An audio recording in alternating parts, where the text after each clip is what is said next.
En 2025, c'est compliqué de trouver un job de data analyst. Il faut que ton CV soit retenu, réussir l'entretien RH, réussir l'entretien technique, voir le N+1, voir à nouveau les RH. Bref, des fois, tu as jusqu'à 7 rounds pour trouver un job. Tu comprends donc que lorsque tu as une opportunité, il faut la saisir, il ne faut pas la manquer. Et pour beaucoup, c'est l'entretien technique qui pêche. Donc aujourd'hui, on va voir comment je peux t'aider à débloquer cette situation avec un cas pratique en SQL. On va procéder de la manière suivante. Dans un premier temps, on va récupérer les données, on va les coller sur SQLiteOnline.com et ensuite, on va répondre à la problématique, la question qui nous sera posée lors de l'interview. C'est parti. Dans un premier temps, je vais récupérer les données que tu pourras trouver dans la description. Donc là, je copie tout et je vais sur SQLite Online, je colle, j'exécute et je vois directement que des tables se sont créées. Il y a la table album, artiste, customer, etc.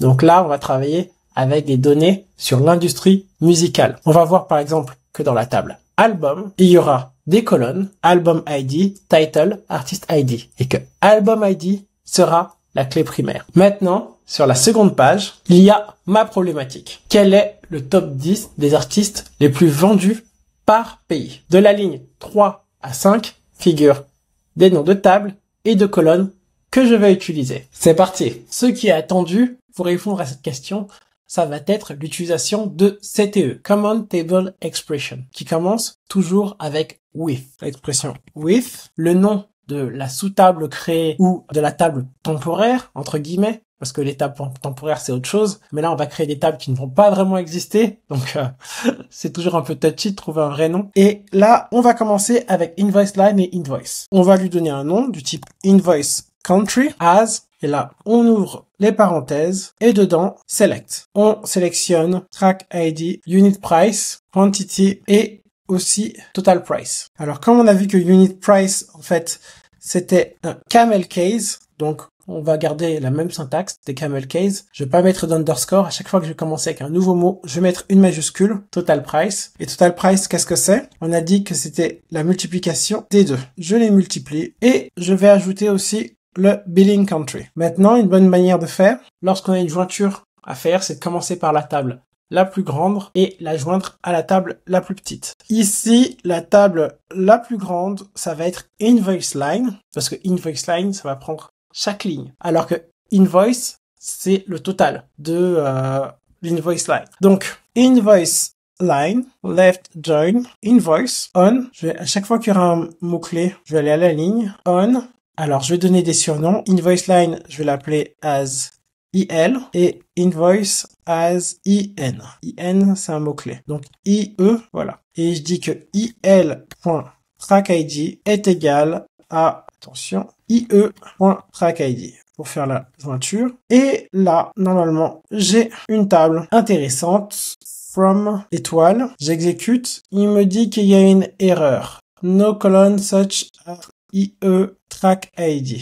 Bah non, parce que c'est invoice ID. C'est pas track ID, c'est invoice ID qui permet de faire la jointure. Alors, invoice ID et invoice ID ici. Et bien sûr, j'exécute. Voilà, donc c'est super. J'ai mon track ID, unit price, quantity, total price et billing country. Maintenant, j'ai besoin de connaître le nom de l'artiste. Parce que la question, c'est le top 10 des artistes les plus vendus par pays. Donc, il me manque, à côté de track ID, savoir quel est l'artiste qui a composé la chanson. Et donc, maintenant, ce que je vais faire, c'est que je vais ajouter une nouvelle CTE. Donc maintenant, ce sera plus avec with, mais je vais directement marquer le nom et as. Ici, on a invoice country. Maintenant, invoice country et artists. As, invoice country artist, as. Et ce que je vais faire, c'est que je vais ajouter à la table déjà présente la colonne artiste. On a vu que artiste, il a juste artist ID et name. Donc, il va nous falloir utiliser une table supplémentaire. Peut-être qu'on a une table track. Voilà, track. On a track ID, le nom de la track. Et est-ce qu'on a l'artiste ID? Non. Comment on va faire pour le relier à l'artiste? Alors, peut-être que ce sera via l'album. Parce que album, voilà. Album ID, j'ai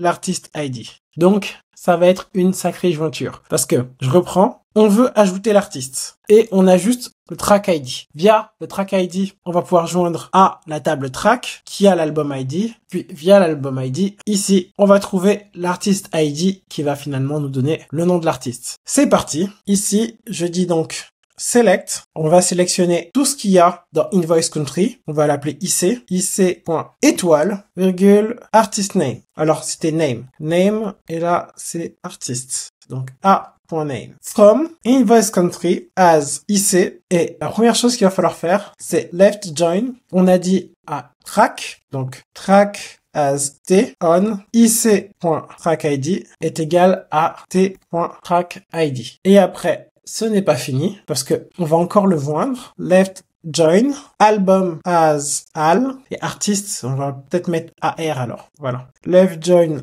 voilà. On t.albumid est égal à al.albumid. Donc maintenant, left join artists as AR on al.artistid est égal à ar.artistid. Voyons si cette requête fonctionne. On copie ce nom, on l'ajoute ici, on exécute. Ok, à présent, on a bien le nom des artistes, le pays de la facture, la quantité de chansons achetées. Il suffit de créer les groupes des top 10. Allez, si tu veux plus pratiquer ton SQL, n'hésite pas, j'ai un livre qui s'appelle le Query Book qui va te permettre de monter en compétences et de mieux comprendre ce que tu fais. Donc, va voir, c'est super intéressant et ça va te permettre d'être plus à l'aise lors de tes entretiens techniques. Allez, on reprend. Alors, encore une fois, on va ajouter une nouvelle requête. Celle-ci, on va l'appeler comment? On va la grouper. Count underscore invoice by country et artists. Les deux. As et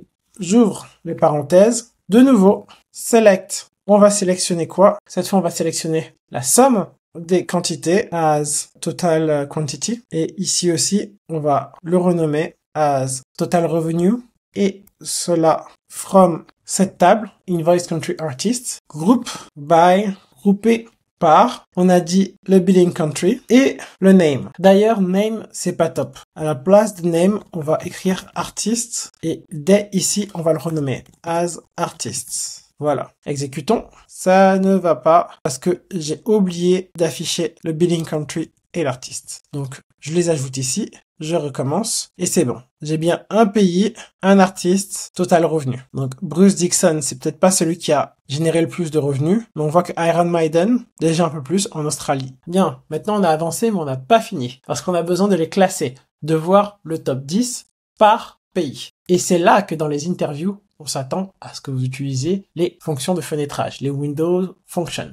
À présent, notre nouvelle table, elle va avoir le ranking. Donc, ce sera rank underscore by country. Et qu'est-ce qu'on va rank? Ça va être la quantity. Rank quantity by country as. Et maintenant, on y va. Select. Et c'est là qu'il va falloir utiliser la fonction de fenêtrage, la window function. Et il y a trois fonctions qui me viennent à l'esprit: row number, dance rank et rank. Regardons ensemble la différence. Ici, on a l'exemple de zip code. On veut voir les zip codes qui apparaissent le plus souvent. Si on utilise le row number, donc il va classer 1, 2, 3, 4, 5, 6, 7, 8, 9, 10. Chaque ligne va correspondre à un chiffre, un classement. Si on utilise rank et il y a une égalité, alors pour le premier, ils vont tous être numéro 1, mais après, il n'y aura pas de numéro 2. Vu que les 3 sont 1, celui qui vient après, il est forcément quatrième. Donc là, on a 2 quatrièmes, et donc 2 quatrièmes plus 3 premiers, forcément, celui qui vient après, il peut être que 6. 7, 8. Après les 8, s'il y avait encore une nouvelle ligne, cette nouvelle ligne serait 10e. Pourquoi? Parce que là, on va jusqu'à 9. Alors que pour le dance rank, il y aura plusieurs premiers, plusieurs secondes, plusieurs troisièmes. Il va sauter 0 chiffre. Si on revient à notre top 10, ici,